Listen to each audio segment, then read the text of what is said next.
Halo teman-teman semua, selamat datang ya di Mindful Monday, acara IG Live. Hari ini bersama saya Rida Wayuni. Saya adalah seorang mindfulness dan emotional intelligence trainer dan coach.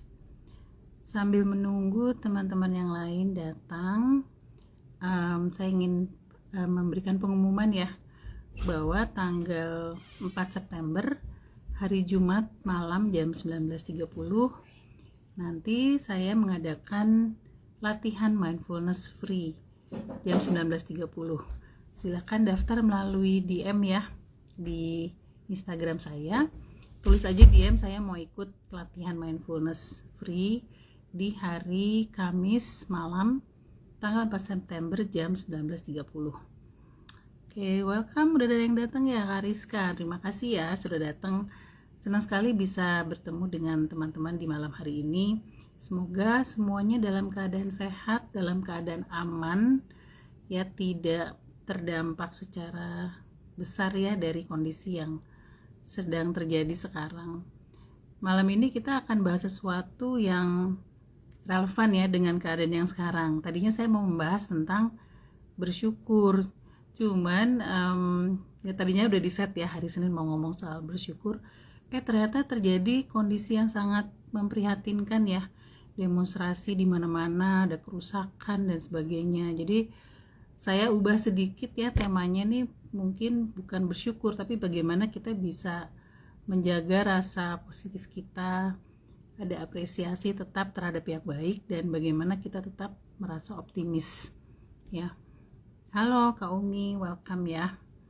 Nah, jadi kita semua tahu kan ya, belakangan ini kan Indonesia lagi banyak demonstrasi, dan demonstrasinya tuh bukan demonstrasi yang damai, tapi demonstrasi yang anarkis, yang merusak, dan gak ngerti juga ya ini siapa lagi yang turun ke jalan gitu.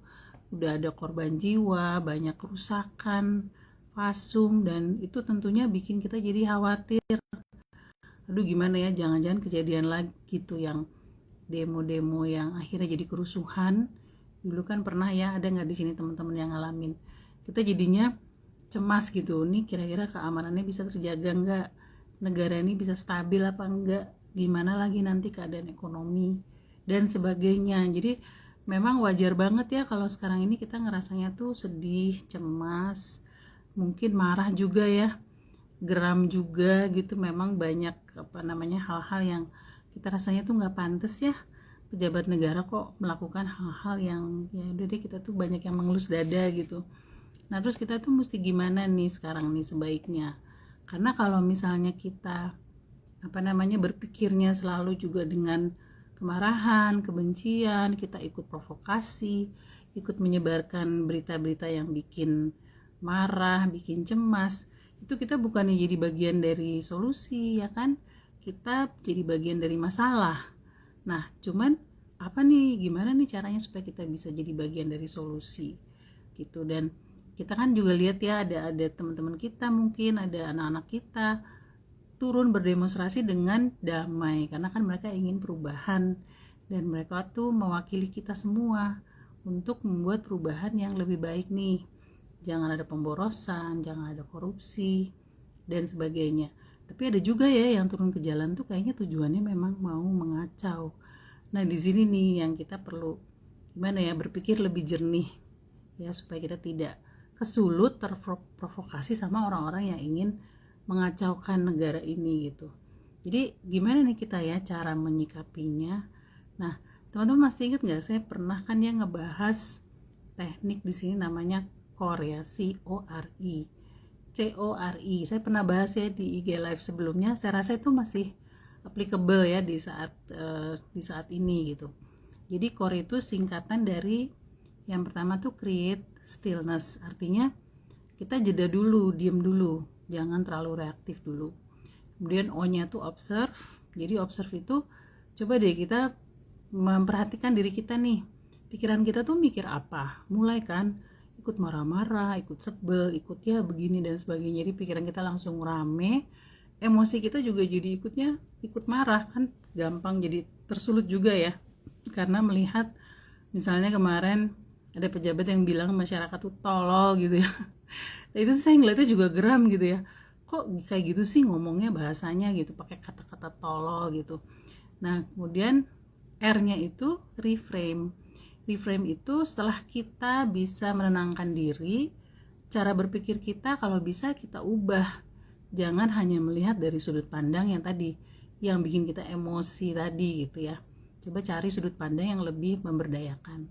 Kemudian E-nya engage, gimana caranya kita di sini melakukan aksi yang memberdayakan, bukan aksi yang malah gitu ya, malah kayak melempar bensin ke api, malah merusak, malah memprovokasi dan sebagainya. Karena kita inginnya kan sebetulnya di negara ini tetap damai ya, meskipun tadi banyak hal-hal yang kurang baik, tapi bisa nggak kita tuh kalau bisa bikin perubahan pun juga dengan cara yang baik kalau bisa ya. Cuman kemarin tuh kelihatannya ini jalan baik udah nggak bisa ya, udah turun ke jalan gitu ya. Turun ke jalan pun yang namanya demo tentunya bisa dengan cara damai gitu, tidak merusak fasilitas umum, tidak menjarah dan sebagainya ya. Kita bahas satu-satu lagi ya dalam konteks ini. Teknik core tuh gimana? Kan C-nya kan create stillness. Coba kita diem dulu, ciptakan ruangan di mana kita bisa diem dulu supaya kita tuh tidak reaktif ya. Kita kalau kita merasa kewalahan dengan berita-berita, belum berita-berita apa Petrus ya, maksudnya penembak misterius gitu, wah itu langsung deg-degan gitu ya. Ada berita macam-macam gitu, kerusakan, ketidakpastian. Nah itu memang dalam kondisi kayak gitu sebetulnya kan di otak kita tuh limbik kita nih, bagian emosi kita kan langsung aktif. Kalau langsung aktif seperti itu, otak kita pasti nggak bisa berpikir jernih, karena otak kita kebanjiran tuh kortisol, kita langsung stres dan kita akan susah berpikir ya, di area sini tuh akan susah. Maka kita sebaiknya diam dulu, nggak reaktif, nggak cepet-cepet gitu ya mau turun ke jalan juga atau mau menyebarkan berita-berita gitu. Kita jeda dulu di situ. Paling nggak beberapa kali kita tarik nafas dulu, diam dulu gitu ya, supaya kita tenang dulu, kita nggak langsung panik, nggak langsung reaktif gitu. Karena kita perlu kasih waktu ya supaya pikiran kita jernih kembali. Nah setelah itu kalau kita misalnya sudah bisa ngerem gitu semua reaksi, O-nya itu kan observe. Observe itu kita mengamati aja dulu nih pikiran-pikiran kita tuh ngomong apa gitu. Misalnya ya ini memang si ini tuh begini banget, yang ini tuh korupsi, yang ini nggak bener, ini pajak naik, BPJS naik, bla bla bla gitu kan. Kita observe dulu tuh pikiran kita. Kemudian emosi saya jadi gimana? Jadi marah, jadi kesel, jadi geram, jadi sedih, kecewa dan sebagainya. Dengan kita melakukan itu sebenarnya kita lagi menenangkan diri, lagi menemani nih semua gejolak pikiran sama perasaan kita ya, dengan tidak judging kepada diri sendiri, tidak juga membuat kita larut dalam pikiran-pikiran dan emosi tersebut. Jadi tujuannya supaya kita tuh tenang gitu, emosinya lebih tenang, limbik kita jadi lebih tenang, supaya pikiran kita kembali jernih, nggak mudah terprovokasi gitu ya. Nah kemudian kita reframe tuh maksudnya gimana?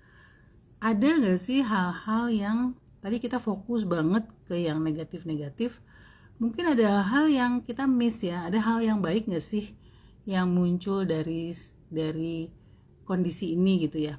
Nah saya tuh misalnya melihat, wah banyak ya mahasiswa, kemarin saya lihat tuh di video tuh ada yang mahasiswa UI ya, jaket kuning dateng gitu, dia juga ingin memberikan pendapatnya dan mensupport para demonstran ini, tapi dengan damai, nyanyi lagu Mars UI kalau nggak salah. Jadi itu juga kayak buat saya tuh, wah mahasiswa nih juga ini ya bagus ya, maksudnya berani maju tapi dengan damai. Kemudian mulai ada tokoh-tokoh penting yang menyuarakan empatinya, mengajak untuk berpikir lebih jernih, tidak merusak ya. Ada Sultan di Jogja, Hamengkubuwono juga, ada Ahok juga, presiden juga. Jadi banyak banget tokoh-tokoh yang gak cuman dari pejabat doang, tapi selebriti juga udah mulai ya pada kayak menenangkan masyarakat gitu. Jadi hal-hal kayak gitu tuh juga wah positif ya, banyak juga hal yang positif. Nah, udah gitu saya lihat juga solidaritas.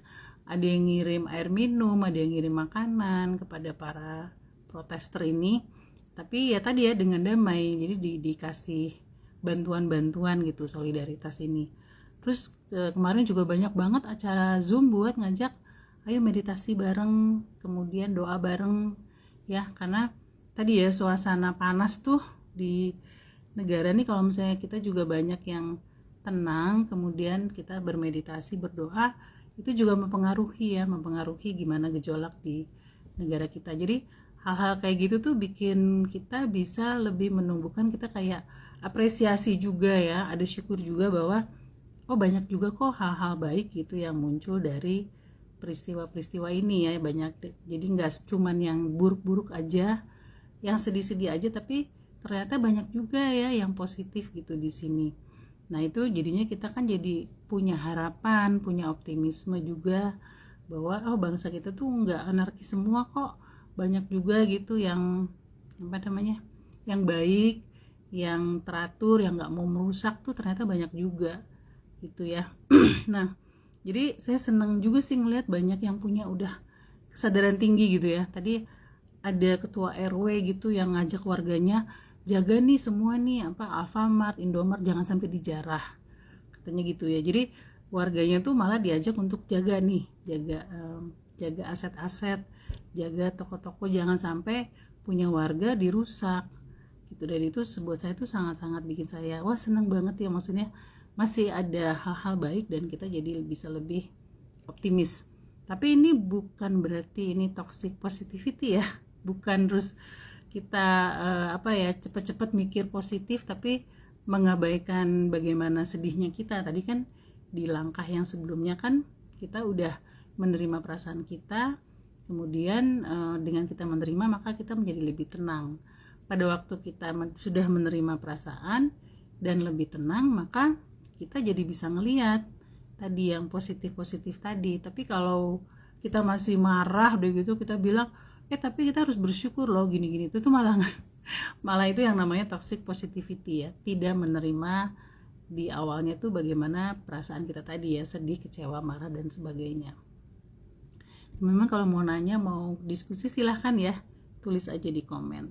Nah yang terakhir kan tadi core itu yang terakhir kan engage.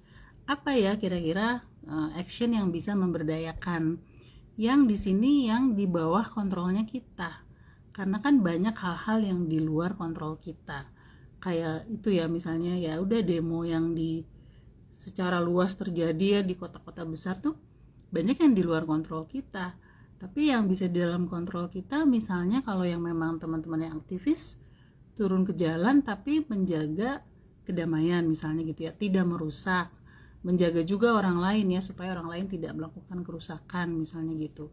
Atau kalau buat saya yang nggak berani turun ke jalan itu mungkin lebih kayak join misalnya grup-grup yang lebih mengajak untuk meditasi, berdoa.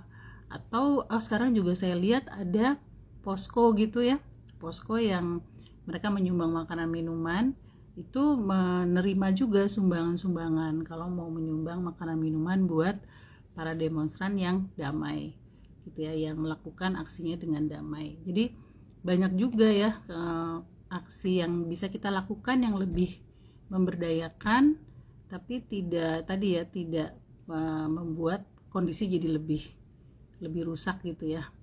Nah misalnya kayak kalau misalnya menyebarkan informasi juga jangan informasi yang nanti malah bikin tambah panas, panik gitu. Terus kita kalau menyebarkan ya ini mengajak untuk kita jaga warga, jaga asetnya warga, tidak merusak fasum dan sebagainya. Jadi lebih ke arah situ. Nah itu baru bisa kalau tadi ya, kalau kita sudah bisa mengelola emosi kita, mengelola pikiran kita, sehingga tindakan kita tuh tidak malah membuat tambah keruh, tapi mensupport proses perubahan yang sedang terjadi gitu secara damai. Mudah-mudahan kita bisa begitu ya. Oke, nah jadi tadi teknik core tadi membantu kita menghadapi masa sulit tapi dengan lebih sehat, lebih berdaya. Ya saya ulang lagi ya, C-nya itu create stillness, artinya jeda dulu. kita rem dulu semua reaksi-reaksi yang biasanya kita spontan gitu ya, kaget, marah dan sebagainya. Itu wajar, tapi untuk kita mengambil tindakan kita jeda dulu, diam dulu gitu. Karena tadi ya kita tahu bahwa kalau emosi tinggi, maka di sini ya otak kita nih biasanya tidak berpikir jernih. Jadi mendingan kita jeda dulu. Kemudian O-nya itu kan observe, perhatikan pikiran, kemudian emosi kita dengan maksud kita tenangin diri dulu dari segala emosi panik, cemas, marah dan sebagainya. Kita tenangin diri dulu ya. Setelah itu R-nya kan reframe. Reframe ini kalau pikiran kita isinya negatif terus ya, pasti emosinya akan negatif terus. Jadi reframe ini maksudnya di antara semua yang kelihatannya buruk ini, ada gak sih hal baik yang bisa kita merasa bisa lebih optimis, bisa punya keyakinan bahwa kita bisa loh membuat perubahan yang positif ini tanpa kerusakan-kerusakan dan segala macam yang buruk ya, yang di bawah kontrolnya kita. Nah kemudian E-nya tadi kan engage, ambil tindakan yang di dalam kontrol kita, dan tindakan ini mensupport sesuatu perubahan tapi dengan cara kondusif, dengan cara yang baik gitu ya.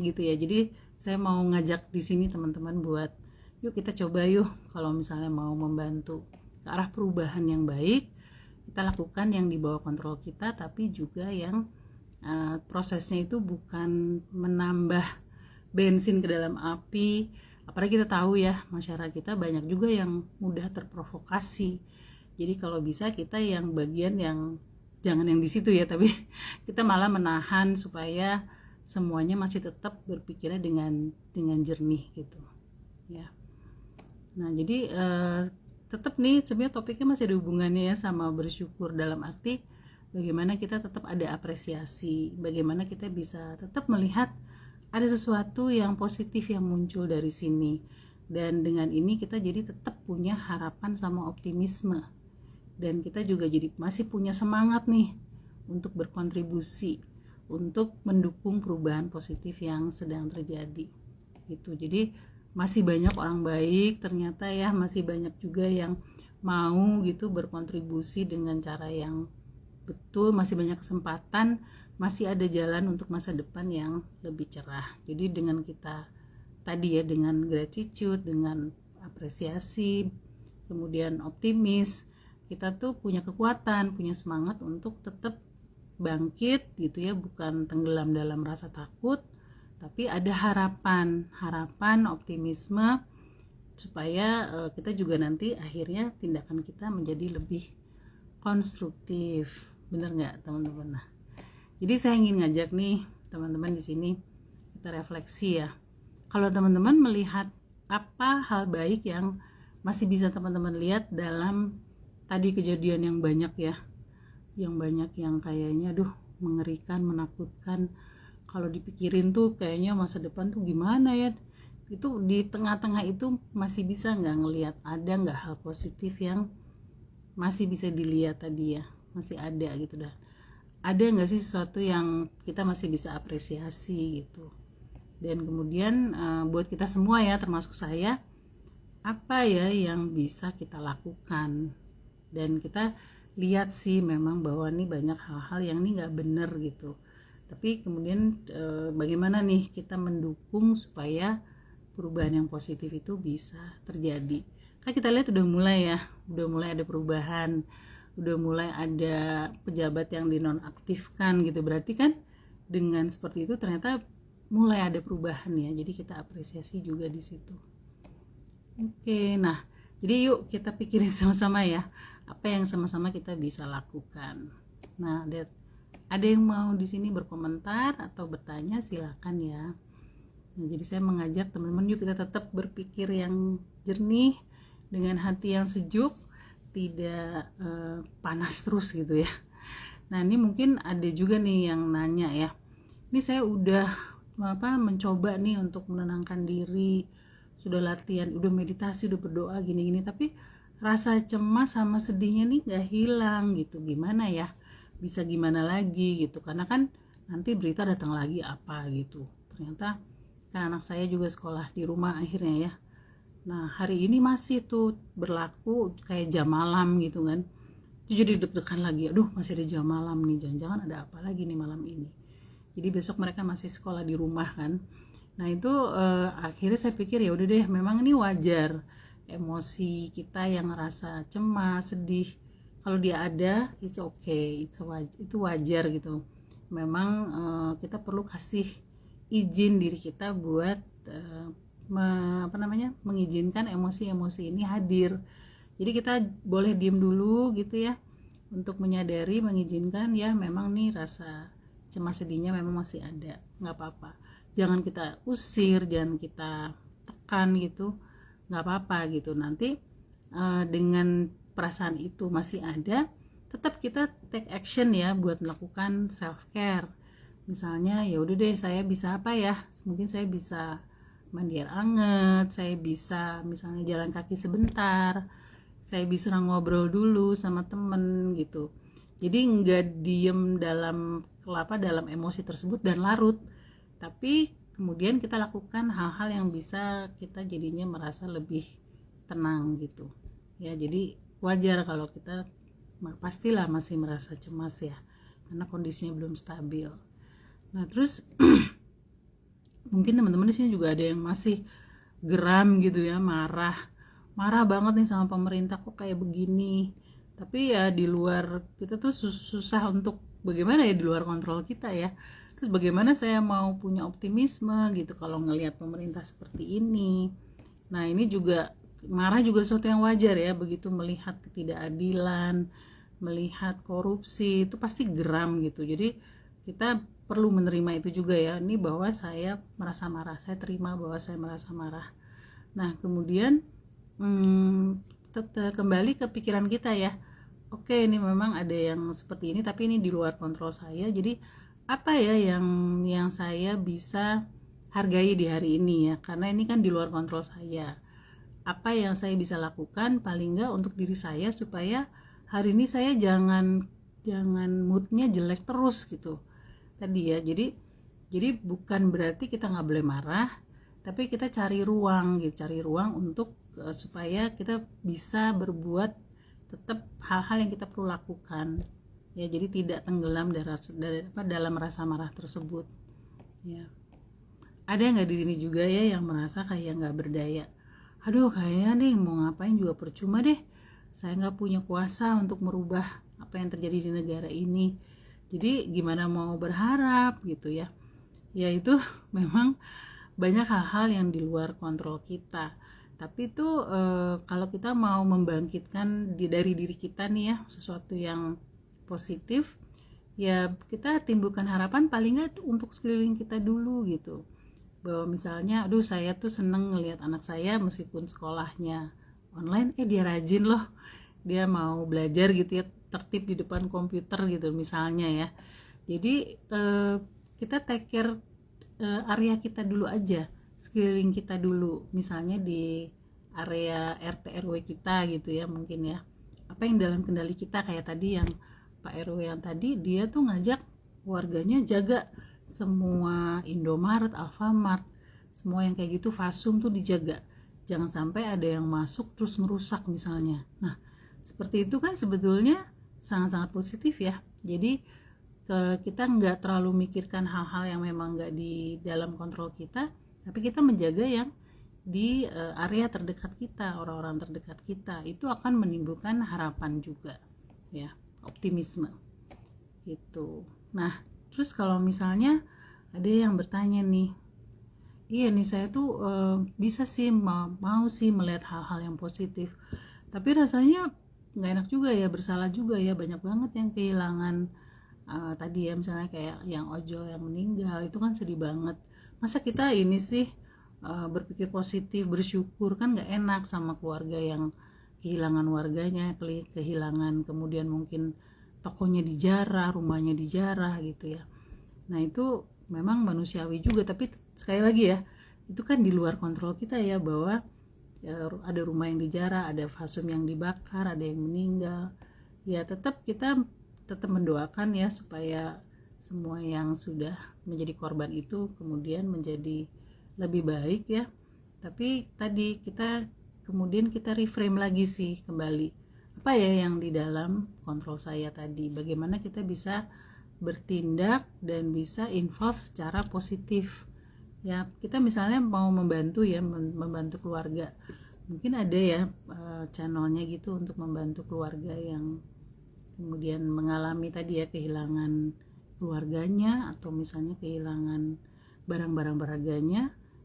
Saya belum mencari sih ya, tapi mungkin ada channelnya untuk membantu. Jadi kalau kita tadi tetap ya dengan optimisme, kemudian juga take action, itu malah bentuk empati yang action. Jadi nggak cuma empati ikut sedih gitu ya, tapi empati dengan action yang membantu.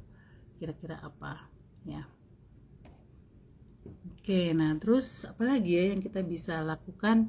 Misalnya tadi selain kita create stillness, berdiam dulu, kemudian mungkin kita setiap hari tetap bisa cari apa yang positif di hari ini deh, supaya hari-hari kita tuh jangan isinya negatif terus ya, tapi kita perlu ada usaha juga nih untuk menghargai tetap hal-hal yang sudah baik yang sudah kita dapatkan ya. Itu kan dengan kita punya tetap rasa syukur tuh sebetulnya ada penelitian yang menarik ya. Jadi perasaan syukur, apresiasi itu nggak bisa berada bersamaan dengan rasa cemas, panik, rasa takut. Itu tuh jadi takut sama syukur, apresiasi tuh nggak bisa ada dalam waktu yang bersamaan. Jadi kalau kita udah merasa cemas melulu, panik melulu, nah kita memang perlu diam dulu ya untuk menyadari, saya nih perasaannya cemas, panik dan sebagainya. Tapi untuk kita bisa lepas dari kecemasan seharian di mana kita padahal nggak bisa juga merubah itu, nah kita perlu mencari hal-hal yang tadi yang sudah baik, yang kita bisa tetap merasa bersyukur, supaya kita nggak tenggelam ya dalam emosi yang terus-terusan down, terus-terusan cemas ya. Nah di sini ada nggak sih teman-teman yang suka, kenapa sih Tuhan kok memberikan peristiwa ini gitu ya, kok kenapa kejadian begini gitu, kalau misalnya Tuhan itu maha kasih, kenapa kok Ojo nggak salah kok meninggal gitu ya, padahal dia kan lagi nganterin makanan gitu, sedih ya. Nah cuman memang kita sebagai manusia, saya sih kadang-kadang memang suka merasa kita nggak selalu mengerti ya kenapa ya hal-hal ini terjadi gitu. Tapi tetap saya sendiri sih punya keyakinan bahwa sebetulnya semua ini pasti ujung-ujungnya nanti ada hikmahnya gitu, ada sesuatu yang baik gitu di sini. Justru dalam kejadian ini kan ada pelajaran nih buat kita, ada sesuatu yang kita perlu kita dapatkan di sini. Apa memang udah memang semua tuh harus bergerak juga ya, supaya negara ini nggak terus menerus gitu ya pejabatnya korupsi misalnya gitu. Gimana caranya supaya wakil-wakil rakyatnya lebih peka gitu. Jadi kita memang ngeliatnya nih pasti kan nggak akan ada kejadian ini kalau nggak ada penyebabnya ya. Jadi gimana sih kita melihat hikmahnya di sini? Begitu kita juga gimana caranya supaya dengan kita berdoa gitu ya, kemudian kita rakyatnya nih semuanya bersatu dengan cara yang damai, mendorong perubahan yang positif. Itu ya harapannya saya ya. Jadi daripada kita komplain gitu ya, komplain kepada Tuhan nih, kenapa sih dikasih kejadian kayak gini ya, tapi kita tetap punya keyakinan bahwa semua kejadian tuh nggak ada yang percuma, asal kita belajar gitu dari situ, pengalaman apa dan pelajaran apa yang bisa kita dapatkan dari kejadian-kejadian yang sulit, yang menyedihkan, yang membuat kita cemas. Semuanya tuh tujuannya pasti untuk bagaimana kita belajar menjadi manusia yang lebih bertanggung jawab, manusia yang lebih beriman ya, yang lebih bisa menjadi kembali ke fitrah manusia kita yang sebetulnya baik gitu. Itu saya punya keyakinan seperti itu. Gimana nih menurut teman-teman? Nah kita sebenarnya waktunya sudah habis ya buat IG Live ini. Mudah-mudahan bisa bermanfaat ya ngobrol-ngobrolnya kita ini. Nah saya juga mau mengingatkan ya, kalau misalnya mau teman-teman, hari Kamis malam kita sama-sama ada latihan mindfulness. Tujuannya supaya kita lebih bisa present, bisa hadir. Dengan kita present itu sebenarnya kita bisa menghadirkan kualitas ketenangan tadi ya, tidak terbawa-bawa pada pikiran-pikiran dan emosi-emosi yang cemas, sehingga nanti insya Allah kita dapat semacam keputusan untuk apa ya yang bisa kita lakukan yang terbaik gitu. Dan semoga kita bisa menjadi manusia yang lebih baik, bisa mendukung negara kita juga menjadi lebih baik. Terima kasih banyak ya teman-teman yang sudah join. Semoga kita bisa ketemu di latihan mindfulness hari Kamis malam, atau kita ketemu lagi di Mindful Monday minggu depan. Terima kasih, izin saya tutup.